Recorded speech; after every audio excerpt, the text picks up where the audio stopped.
Greetings. It is Tuesday, the 23rd of March, 2021. This is David Gauci.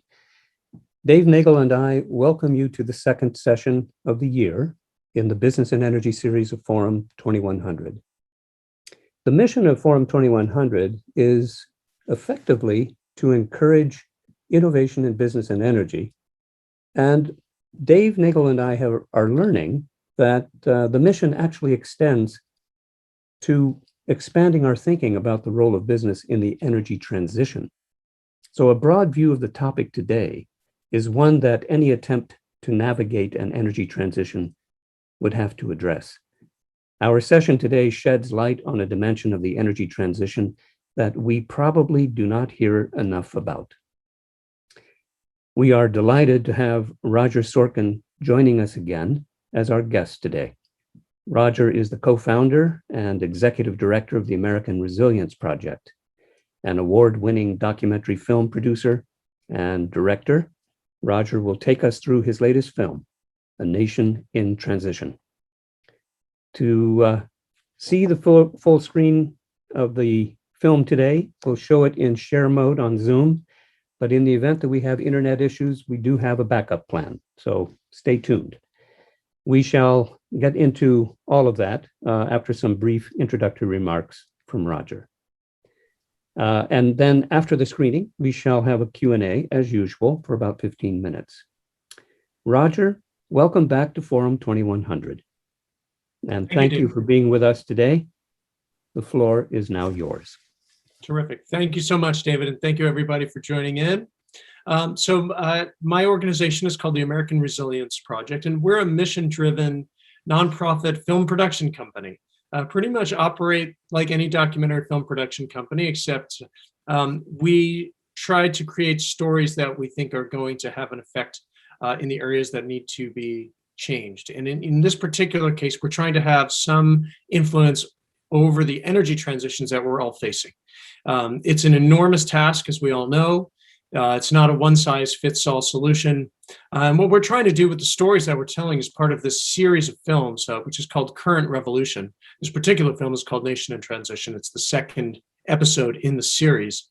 We're trying to help guide the transition. We're trying to help people overcome the sort of daunting fears that might come with such an enormous task, whether you're a policymaker, part of a utility company. Really everybody is touched by our energy situation and the transition that we all have to undertake.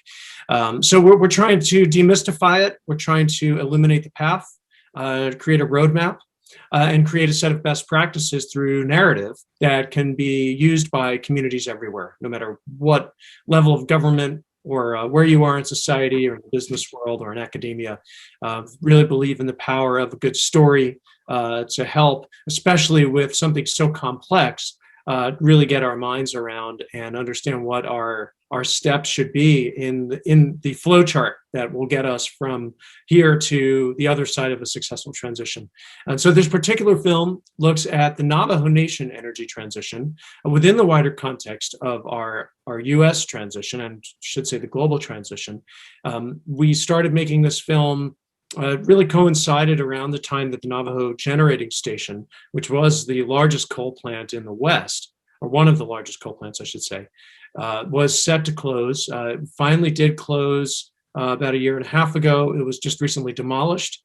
So our film, we were timed pretty well to be able to capture that demolition. Don't want to give I guess a spoiler alert. You will see the demolition of the Navajo Generating Station in this film. Really tells the story of how not only have the Navajo experienced coal as a force for good and bad on the Navajo Nation, in the sense that it helped the economy attain some level of stability over the 40 plus years that it had been in operation. Of course, it also created a fair amount of environmental destruction. It depleted the aquifer, created all sorts of respiratory problems for the people that lived in those communities. And then, of course, COVID came along while we were in production. And of course, it set us back, delayed us like it delayed everybody in their work, but it also made the case, I think, an urgency around why public health is a major part of the energy transition and needs to be considered in any energy transition, whether that's public health infrastructure or remediation of some of the problems that have been caused by coal and fossil fuel production in communities across the country and on tribal lands. And you'll find out in the film, one more little bit of a spoiler alert here, that 40% of homes on the Navajo Nation either have no access to running water or electricity. And clearly we can connect the dots to when we think about why was COVID so bad in particular in the spring on the Navajo Nation. It's clear that it was exacerbated by the lack of access to those resources. And it's sort of an egregious example of environmental injustice. All the electricity that was generated at Navajo Generating Station was exported off the reservation to places in larger cities like Las Vegas, Phoenix, and Los Angeles. So I'll stop there. We can cue up the film, and we'll return in about exactly 30 minutes, which is the length of the film, for a discussion. So thank you all for joining. There's a lot of economic prosperity that's going to come along with this transformation, but there are going to be costs. When they lose their livelihood, it's like losing a loved one. We thought it was just going to be there forever. Word came down that we weren't going to be economically viable anymore.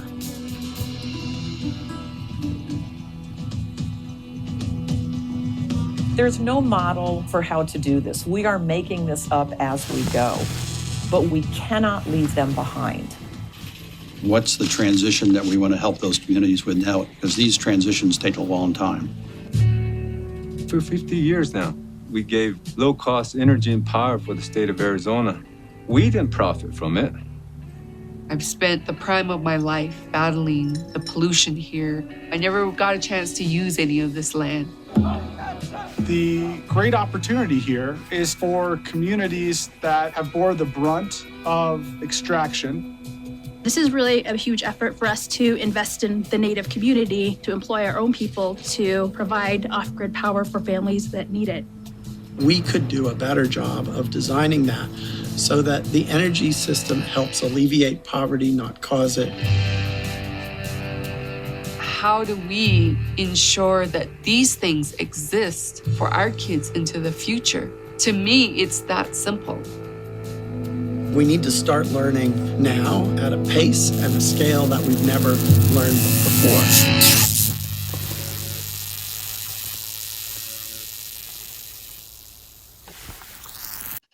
My goodness. Thank you for that very moving film and for giving voice to so many people.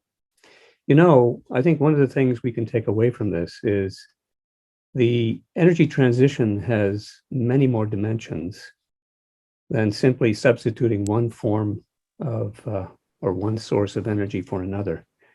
One dimension that obviously this film calls out is people as being part of the energy transition. So what makes this film particularly interesting is that it moves beyond the initial question of what should we do, which in this case involves closing a coal-fired power plant, to the deeper question of how should we do this? So there are many strands to this question, but let me start with your perspective on the Arizona Public Service Company. And what can you share with us about their history? And what is your take on their current approach to balancing shareholder value on the one side with other stakeholder interests on the other? Yes. It's a tough one. It's really easy to demonize the utility companies. That's not a great legacy. These are investor-owned companies, so they have to, their first allegiance is to their shareholders. Ratepayers seem to come after that. And Arizona Public Service, up until very recently, they were fighting renewable energy all along the way. They actually went through a change in their CEO and their senior leadership in the last year. And they have taken a really different approach than what they had been doing. They have fought against ballot initiatives. There was a Proposition 127, which is a renewable energy portfolio standard bill that or initiative that they fought tooth and nail against that, and essentially have done a 180 right now. The new leadership is committing to transition assistance for the Navajo Nation. We'll see if they follow through with that, but at least their lip service is in the right place right now, and we'll see once that funding starts flowing. So they're on the right track, and what we're trying to do is highlight their good efforts. There's no point in looking back at the missteps over the years, the sort of bad faith actions that they have taken with regards to clean energy, because they're doing good work now. At least they've turned the corner. And if we want to show other utility companies that there's a path to continue honoring their commitment to their shareholders and to their ratepayers, Arizona Public Service might be a good model to follow. Well, maybe let's explore this a little bit, looking at the role of government for a second. Unfortunately, the historical evidence of the federal government and the state government in their relations with indigenous peoples, including the Navajo Nation, have not always been terribly positive, let's put it that way. And the Navajo representatives were pretty clear in pointing out the need for consultation within their own community in order to achieve a consensus on the next steps. So to what extent is governance for the Navajo Nation evolving today? It's interesting. I mean, I certainly can't speak on behalf of the Navajo Nation, but I can tell you that they also have a new president. I mean, it's very complicated because there were very clear interests on the Navajo Nation, Navajo Council, and the previous president that did not want to close the coal plant. It was a steady source of revenue. It created jobs, and the status quo is hard to abandon. They've been at it for 45 years, getting funds, getting money, royalties, and revenues from the leases to the mine, and the money from the coal plant and the jobs that were created by that plant. So, really took activists like Nicole Horseherder, who you see in the film, and her organization. I mean, they were pressuring their own government, their own Navajo government, to really make this change. And then when the new president, Jonathan Nez, came in, he didn't seem to come in, from my observations and just I guess the limited amount of knowledge that I have about the situation. He didn't come in really, trying to push renewable energy. He just sort of saw the writing on the wall. He seems to be, by all accounts, a practical person who knew that the winds really were not blowing in the direction of fossil fuels anymore. And so he issued a Sunrise Proclamation for the Navajo. It was one of his first acts when he came into office. And they proclaimed that they're going to make a clean break from fossil fuels and embrace renewables. So it's complicated. Someone might think that, oh, well, all the Navajo are against this because their water is polluted and the air was polluted. There was a lot of internal struggle between Navajo communities, even within families. I actually had when you hear the song, the America the Beautiful song in Navajo language. When I sought permission for that, one of the women in that it's a trio.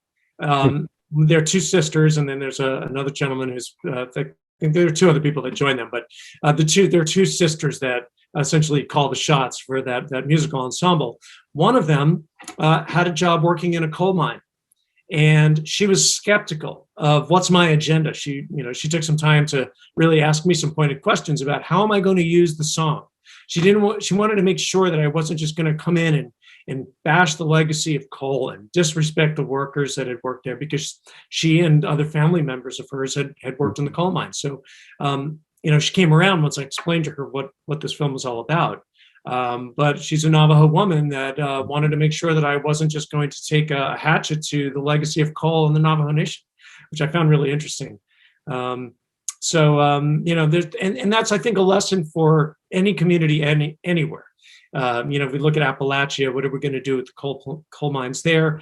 We think about the petrochemical facilities in Louisiana. We cannot go into any of these communities with assumptions and think that we're going to paint it with a broad brush, because there's a lot of nuance. You'll find even within families, there's a lot of disagreement. Well, maybe extending upon that, it was very instructive to note how the nation is using electricity credits to fund the expansion of electrical service to remote homesteads. So is there, do you think, a lesson here on how local communities throughout the world might shape the energy transition to their own benefit? That's there's so much variation. I would never try to put myself out there as a energy policy or energy analyst. I know what I learned from the films and the experts that I film, but what I have learned is that in the case of the Navajo Nation, the renewable energy credits, the way this system works is that the utility companies, if they can't generate enough renewable energy on their own, then they purchase those renewable energy credits from the Navajo Tribal Utility Authority, the NTUA, which is the gentleman, Glenn Steiger, who you heard in the film, talk about how that process works. So they're selling those credits to whoever needs it on the open market. I don't know what lesson could be learned from that, other than the fact that other utilities I'm sure utility companies know very well how to access those markets for renewable energy credits. But as far as community strategy, I'm not quite sure. Solar, of course, the benefit there is that it can be scaled at a local level. So, you can invest in small arrays to serve a community in ways that you could never do with a fossil fuel plant. So under-resourced communities and rural communities, they have control over their installation. They have control over where the investment and the benefits can go. The startup costs are much less. Like the company Native Renewables, they're a perfect example of starting this from the grassroots. So, there's a real role for entrepreneurs here. They're training people in their community to build and install those systems at a community scale or family scale. I think that's the lesson is really, with a minimal amount of technical knowledge and a minimal amount of capital, relative, of course, to creating a gas-fired power plant, for example. There's really a lot that people can do on their own. David, you're on mute, sorry. Thank you so much, Roger. You actually had one question, and it's from Jan Dash, which I think we just have to put in here. It says, it's a fabulous film.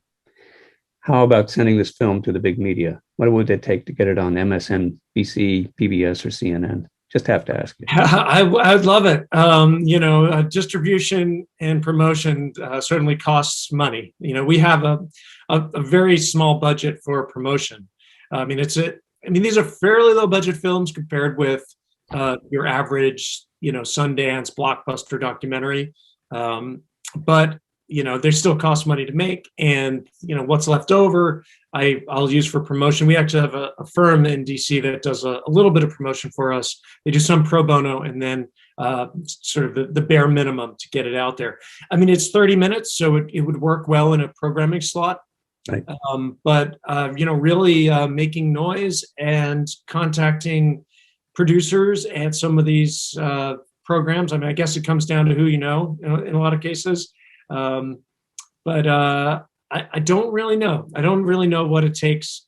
I know that these films are not necessarily the kind of film that, would be considered a Sunday night couch surfers documentary. They're very policy intensive. There's a lot of material in there to digest. They're not necessarily character driven, which I think is what a lot of the entertainment side of the documentary world wants. For good reason. I think that's important to follow a character. But what I'm really trying to do is present, I sometimes think about these films as white papers disguised as films, trying to reach policymakers. I want them to understand and be educated on these issues. So really, the measure for our success, it's often very qualitative. So we have a number of US senators now that have reached out and asked, can we use this film to educate our staffs? That's perfect. I mean, that's the ideal audience that we're trying to reach, so that when they go and they write these infrastructure bills, they're thinking about the energy transition, they're thinking about public health infrastructure. But of course, that's not to diminish the importance of the quantitative audience. We certainly want to reach as many people as we possibly can. So anybody who's watching this now, I would ask for your help in trying to think of who you know and try to pitch to anybody out there who makes those decisions to take on the film and air it across the widest possible network. Roger, thank you so much for permitting us to view The Nation in Transition in its entirety, and for engaging us in discussion today.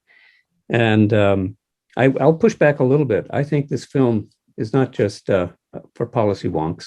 I think that it actually evokes some emotion, and it provokes people to think. So congratulations for that. For any of you who have interest, you certainly can go to the American Resilience Project website, amresproj.org. Excuse me. There you can find how you can obtain a license for the film.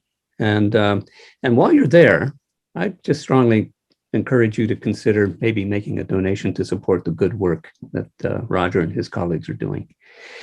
So thank you, Roger, and thank you all. But for our next session, we're going to try to do something a little bit different. There has been a lot of interest in the sentiments and activism of the younger generation relating to energy and climate change. So we are pleased to announce that Forum2100 is collaborating with FXB, which is a nonprofit established in Geneva, Switzerland in 1986. And the North American branch of FXB has launched FXB Climate Advocates, a program to raise climate change awareness among high school students. So next time we shall welcome Karina Weinstein, who's the Program Strategy and Innovation Director for FXB, as well as 3 of her high school students who will present to us how they see the issues and what they are doing about climate change. So please join us for this remarkable opportunity to have a constructive cross-generational conversation. And that will be on the 19th of April, which is a Monday, and it'll be at 4 p.m. Eastern Daylight Time. So please be looking for a formal announcement in your inbox. Dave Nagel and I thank you all for attending the session today. We wish you well. Until next time, bye for now.